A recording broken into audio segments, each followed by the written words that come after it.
ચાલો એક કાલ્પનિક પરિસ્થિતિ વિશે વિચારીએ. ભવિષ્યમાં એક મોટું યુદ્ધ ફાટી નીકળે છે, પણ સવાલ એ છે કે આ બધું શરૂ કેવી રીતે થયું, એની પાછળ કારણ શું હતું અને એના પરિણામો કેવા આવ્યા. આજે આપણે આ જ સવાલોના જવાબ શોધીશું એક કાલ્પનિક દસ્તાવેજના આધારે. તો ચાલો આપણે 2026ના એ સંઘર્ષની દુનિયામાં જઈએ જેણે મધ્ય પૂર્વને કાયમ માટે બદલી નાખ્યું. આ એ તારીખ હતી જ્યારે મધ્ય પૂર્વમાં એક નવા અને ભયાનક યુદ્ધનો આરંભ થયો. કોઈને કશી ખબર પણ ન પડી અને અચાનક થયેલા એક મોટા હવાઈ હુમલાએ આખા વિસ્તારને હચમચાવી નાખ્યો. આ કોઈ નાનો હુમલો નહોતો. હકીકતમાં આ અમેરિકા અને ઇઝરાયલ દ્વારા સાથે મળીને ચલાવવામાં આવેલું એક મોટું ઓપરેશન હતું. અને એનું સૌથી મોટું અને તાત્કાલિક પરિણામ શું આવ્યું ખબર છે? ઈરાનના સર્વોચ્ચ નેતા આયાતુલ્લાહ અલી ખામેનીની હત્યા. તો આ જ મુખ્ય સવાલ છે જે આખા વિશ્લેષણના કેન્દ્રમાં રહેશે. આખરે વાત આટલી બધી વણસી કઈ રીતે ગઈ કે ખુલ્લા યુદ્ધની નોબત આવી ગઈ. ચાલો આપણા પહેલા વિભાગ તરફ જઈએ અને જોઈએ કે આ સંઘર્ષમાં શરૂઆતમાં કોણ કોણ સામસામે હતું. તો જુઓ, અહીંયા સ્પષ્ટપણે જોઈ શકાય છે કે બે મુખ્ય પક્ષો કોણ હતા. એક તરફ હતા ડોનાલ્ડ ટ્રમ્પ અને બેન્જામિન નેતન્યાહુના નેતૃત્વ હેઠળ અમેરિકા અને ઇઝરાયલ, અને એમની સામે હતું ઈરાન અને એના સહયોગી દળો. આ યુદ્ધ શા માટે થયું એ સમજવા માટે ખાલી 2026ની ઘટનાઓ જોવાથી નહીં ચાલે. આપણે તો છેક 70 વર્ષ પાછળ જવું પડશે, એ ઇતિહાસમાં જ્યાં આ સંઘર્ષના બીજ રોપાયા હતા. આખી વાત 1953ના બળવાથી શરૂ થાય છે. પછી 1979માં ઈરાની ક્રાંતિ આવે છે જેણે બધું બદલી નાખ્યું.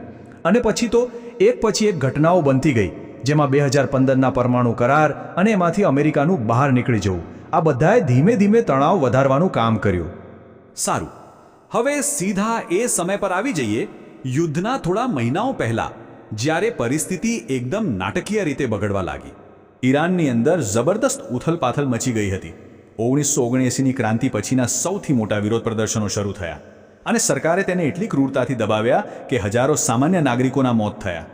ઈરાનમાં જ્યારે આ બધું ચાલી રહ્યું હતું ત્યારે અમેરિકા પણ શાંત નહોતું બેઠું. એણે 2003 પછીનો સૌથી મોટો સૈન્ય જમાવડો મધ્ય પૂર્વમાં શરૂ કરી દીધો, જેમાં મોટા મોટા વિમાનવાહક જહાજો પણ સામેલ હતા. પણ સૌથી નવાઈની વાત તો એ છે કે એક તરફ યુદ્ધના વાદળો ઘેરાઈ રહ્યા હતા અને બીજી તરફ જાહેરમાં તો શાંતિની વાતો થતી હતી.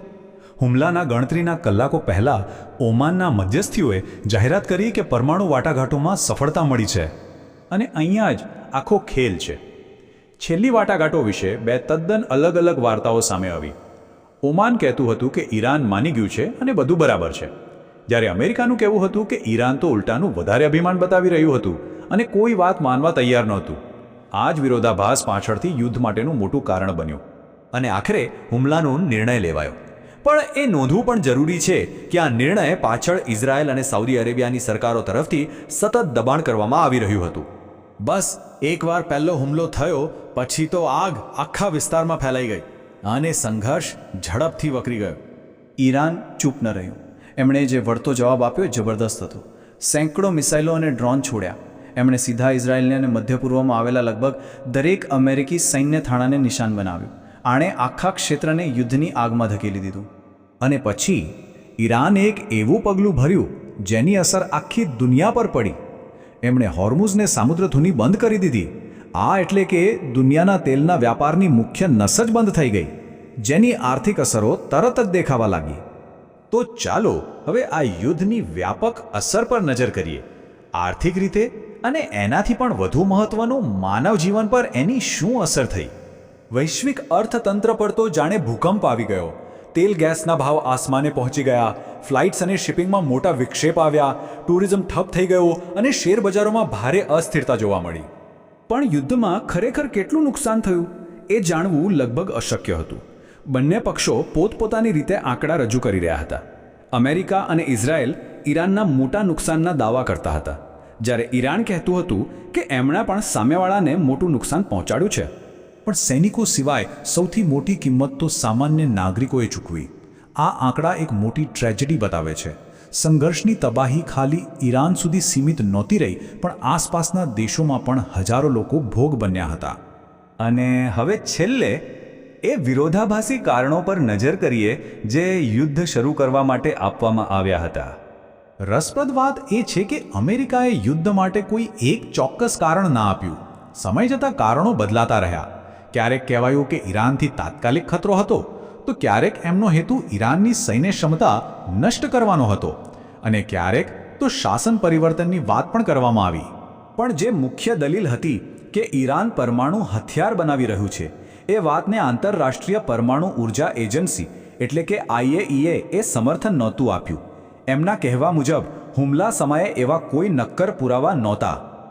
આ આખી વાત એક કાલ્પનિક ઇતિહાસ પર આધારિત છે, પણ એ એક મોટો અને વાસ્તવિક સવાલ ઊભો કરે છે. કોઈ પણ સંઘર્ષમાં સાચી વાર્તા કઈ હોય છે, અને એ વાર્તાને દુનિયા સમક્ષ રજૂ કરવાનો એટલે કે ઇતિહાસનો પહેલો ડ્રાફ્ટ લખવાનો હક કોને મળે છે? આના પર વિચારવા જેવું છે.